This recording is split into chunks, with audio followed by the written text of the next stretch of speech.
Goeienaand. Good evening, fellow South Africans from a coolish Brisbane.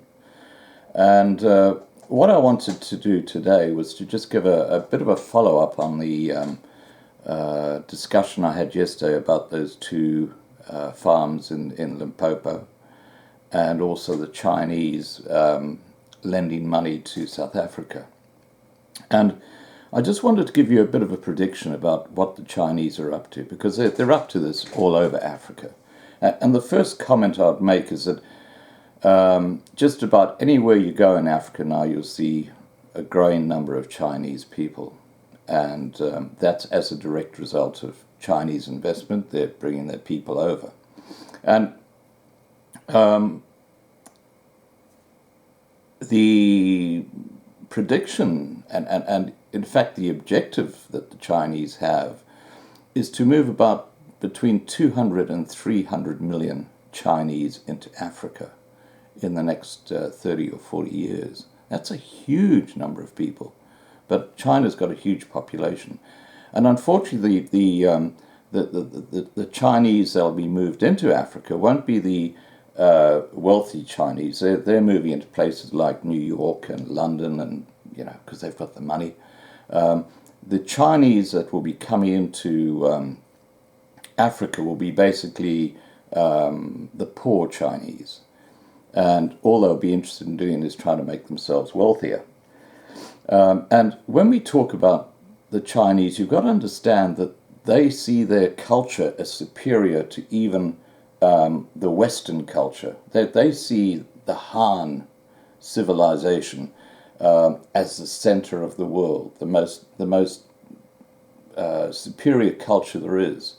Now, when you've got 200 to 300 million Chinese settling in Africa, and you've got the whites in South Africa who are going to be having to move out, and I'm sure they'll get refugee status somewhere.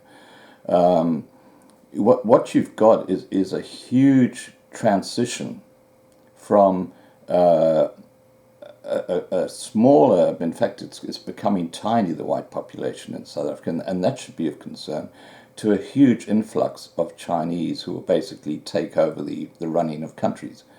We'll get back to their investment in South Africa in a second, but there's a point I'd like to make, and that is that there is a huge brain drain going on in Africa, South Africa in particular right now. This means doctors, medicine, health, and I'm going to be talking about that this Sunday in looking at what's happening to various areas of South African life post-1994. But getting back to the white population, this expropriation of land without compensation by the South African government is going to result in the farms following the same track as Zimbabwe, where they just basically go back to the bush. The Africans, even if they had an idea how to actually farm such large pieces of land, would not be able to get the money from the bank. So it's going to go back like Zimbabwe, and then you're not going to have food. And the Chinese will obviously get land, and they will farm that land, but it'll only be for their own people. So I see things really going pear-shaped for the Africans, and it's so sad that they cannot embrace the white community in South Africa, because they are really just digging a huge grave for themselves.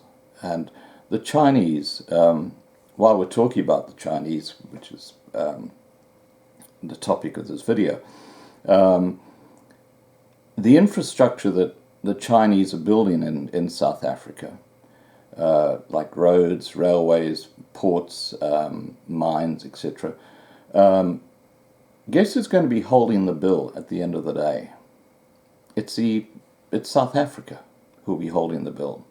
And the irony is that the infrastructure they're going to be building is going to be targeted at facilitating the movement of minerals from the mines that they build to the ports, and then taking that back to China. So basically the greatest beneficiary of the infrastructure development will be the Chinese, but the Africans are going to be paying for it. Now that's a pretty good deal for the Chinese, wouldn't you think? So anyway, look, I'm going to leave that at that, but my prediction is that there are going to be hundreds of millions of Chinese moving into Africa during this century. Africa